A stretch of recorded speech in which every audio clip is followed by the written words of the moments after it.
Hey everybody, me again, Channing Practical Paracord. In today's video, I'm gonna show y'all my setup for how I hit my gong, y'all. Easy way to make it, and I'm gonna show you how it was done. Let's go. Alright y'all, so like I said, I'm gonna show y'all how I made my frame for the stand I use for my gong. And I just want to ask y'all, if y'all have any good slinging video ideas, let me know in the comments, or email me. Tell me what y'all want to see. I'm going through a slinger's block right now. I'm focused so much on work, it's hard to think about the new stuff I did, because I got like over 700-800 videos, y'all, so it's hard to think of new stuff. But I feel like I'm in a vortex of just go do something. But anyway, y'all see me slinging this a lot of times. Let me show y'all how it's made, all right? Let's start off with one side. Okay, start off at the bottom. You get you a T, right? This is actually made out of the old water pipes, iron. I can't think of it, but whatever. I'll put the name in the comments. But all right, so you get you a T, right? And then you get your legs. This, it's about, what your elbow up to your elbow, fist to your elbow on both sides. A little rubber piece, it's a little extra, you don't need it, All right, so these two pieces, or let's just say 24 inches, 24 inches right there with a T. And then you make this spot, which, this is about 5 foot, I'm like 5'10", so 5 foot. And after that, you put your little 90. After you put your 90, put a little chut right there, a little something to get some meat. And then you put this bad boy, which is a, what is it? It's a, give me a second. Let me think about this. It's a union, y'all. It's a union. All right. So you get you a union, you get your little 90, a little chut, and put your union, right? And you do this times 2. You make 2 of them, right? Ta-da. We got 2 of them. You see, you can make sure it's the same length with a union on each side. Union comes in 2 pieces, y'all. And then the other piece of the union, you put it on a pipe. 2 unions. And this pipe is, let's say 4 foot top, 4 foot, you know what I'm saying? However the top is, that's how long this is. All right, so we got the logistics, right? So what you do is you just connect the unions. Take this union, put it on that. I would say put a lot of Teflon tape, y'all, so it doesn't get rusty. All right, look at that. Let me show y'all. I'll show y'all the next one, okay? See the union on there? Got it nice and tight. Now look, here's the second union on the other side. And then you connect them like that. Trying to get the camera to see it, so I might be a little off. Once you gotta connect it, you pull this over. You pull this union over, and you can just tie it in, y'all. Just tie it in. Righty-tighty, lefty-loosey. You know what I'm saying? All right. Now you make sure you got it nice and strict, and then you can just tighten up everything. You know what I mean? Get everything nice and tight. Look at that, y'all. Almost bumped myself in the mouth, but you gotta stand. Ta-da. Now, go on practicalparacord.com, get you a diameter today. This is the actual diameter of a diameter. I like it. In the sling competition. So, if you go to the Olympics, which is in Ibiza, Spain, the international that most people go to, this is the size of a bullseye, y'all. So what I'm gonna do is, I grab me a piece of paracord, right? See a hole, I pass it through, tie it up, and I'm just gonna do a regular little knot, y'all. Nothing special, just a regular little knot. I would recommend a bowline, a crab knot, something like that.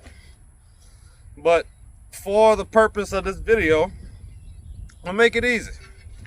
And then I just put 2 holes. I don't have no holes in the diameters on the store, but you can put 2 holes, 4 holes. You can do what you want. I like to leave it open for options to do whatever you want. It's aluminum, really easy to drill with. Okay, so I tie another knot. Show y'all real quick. And I just wrap it twice, just like a fishing hook, you know. And then I'll tell you, eventually it will fall. It will come untied, but as for right now, we're good. So this is what we got. Now, what I do is I like to make it a big, like a big hitch. You know, I pass this through that. I told y'all this knot was gonna come off, y'all. The knot that came off. I'm gonna show y'all how to do the bowling. I think I could do it from this angle. Hope y'all can see it. You go, all right, you got it through. The bowling is you make a hole, all right? Rabbit goes in it, around the tree, and back through the hole. And then once you do that, bam. Hope that makes sense. That's what it said. When you're making a bowling, you make a loop, the rabbit goes through the hole, around the tree, which is the knot, and back through the same hole. And then you get a bowling. We also call it a crab knot because if you do a crab trap, that's what you want to tie to it, because it doesn't tighten up too much where you can't loosen it up no matter how tight it gets. So all right, let's mount this to the frame. And I just do like a big hitch, y'all. Ain't nothing like a hitch. You make a loop and you just pass it through the loop. Easy money, right? Oh my God. You can't tie a knot, tie a lot.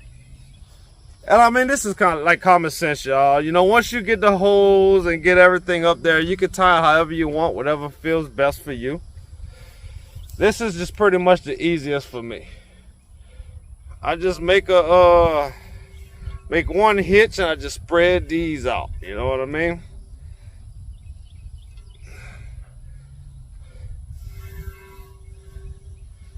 And once I get it up there, I just tie this into a little knot. I like hitching it. I mean, this is literally just the quickest, easiest way to do this, you know. Can't go wrong with a hitch, but I will tell you this.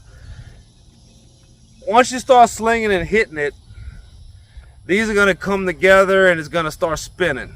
But plan out, y'all. We got it. So what we're gonna do today is I'm just gonna sling a bunch of rocks at it, y'all, and I say a bunch of rocks. I got about 50. I picked up the rail track over there.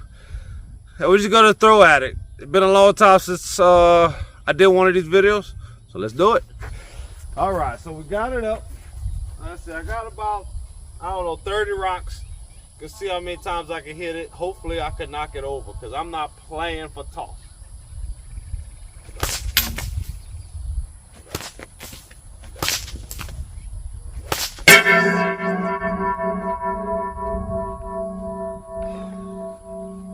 Tell y'all that knot wasn't gonna be good enough.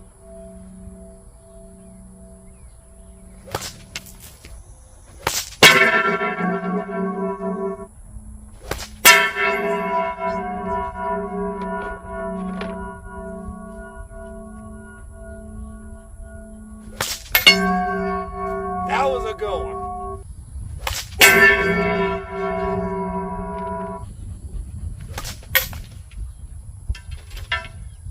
Thought y'all was gonna knock it down. All right, we got 2 crab knots, y'all. Now we good. All right, let's keep it going. Stop.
Right, y'all. There it is.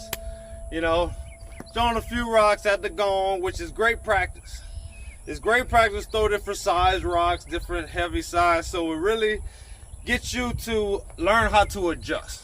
Okay, today's session, what I learned, well, I knew it already, but really zoned me in a little bit, is when I'm throwing, it's a lot of high right, low left, you know, but most of them was high right, because changing weights kind of messes you up a little bit. Once you're used to throwing a certain weight, you kind of get it zoned in, but then you throw something heavy and you try to throw it like you was throwing when you was zoned in. It's so heavy it comes out the pouch fast and goes high right. So one thing I thought of, there's two things that really stuck in my head today I want y'all to remember. Okay, whatever your pitch, your sling angle is, like, cause mine's a lot over the top. All right, if I'm throwing over the top and it's too up and down, instead of letting go right here, I start playing with this part of my let go. You know, I start, instead of throwing over the top, I'll go a little, not super sideways, but like just a little bit more this way than I normally would do. That helps. That's tip number one. Tip number two, which is one I say a lot, which is really one of the most important tips I can give you, but it's hard to really understand until you really know how to throw or get in the slinging. And it's the weight back, y'all. It's the weight back, because if I'm throwing too high, it's coming too early. You know, I gotta think of the weight. Think of the weight. You know, I keep my weight back. I'm not just throwing. You know, I am throwing. You know, because the weight, I'm thinking about, all my weight is on my back foot. You know, and then when I'm throwing, I'm trying to, it's the last second. You know, because going out high right, or if you sidearm right, you are throwing too early. It's coming out too early. You need that weight back, so when you throw it, it's like, when you let go, you're in a better position like this than if you was like this. You know, you're all off balance. You want to be balanced, you know. Once you let go, then you can follow through, y'all. So there it is. You know, a little quick sling lesson, sling fun, hitting the gong, show y'all how to make the gong and set up if you want to. Very easy to do, and you know, hope it works out for you. You know what I'm saying? It's real funny to get rocks of fun. And one thing I did like today was the moving gong. So even though I'm trying to hit the gong while it's moving, I gotta focus on the center of it. You know, which in slinging, you gotta focus on the center. If you slung anything before, you understand that you're gonna miss it a little bit a lot of times until you focus on the center. Ain't small, miss small. Hope y'all like what y'all seen today. If y'all did, don't forget to like, subscribe, tell a friend. And when you do, tell them hit that notification bell. Ding! That's my baby. Oh, that's a good girl. Practical paracord, hey, you don't wanna miss it. Keep you entertained. You know that we talking slinging. Catch 'em in Louisiana, Sling King. Find 'em down south, slinging giants like it's David and Goliath. Make sure you subscribe now. All the slinging techniques, slinging so hard I could kill a beast. Come and check me, hey. I know that you gon' like it for sure. Make sure that you tune in to Practical Paracord. Let's go.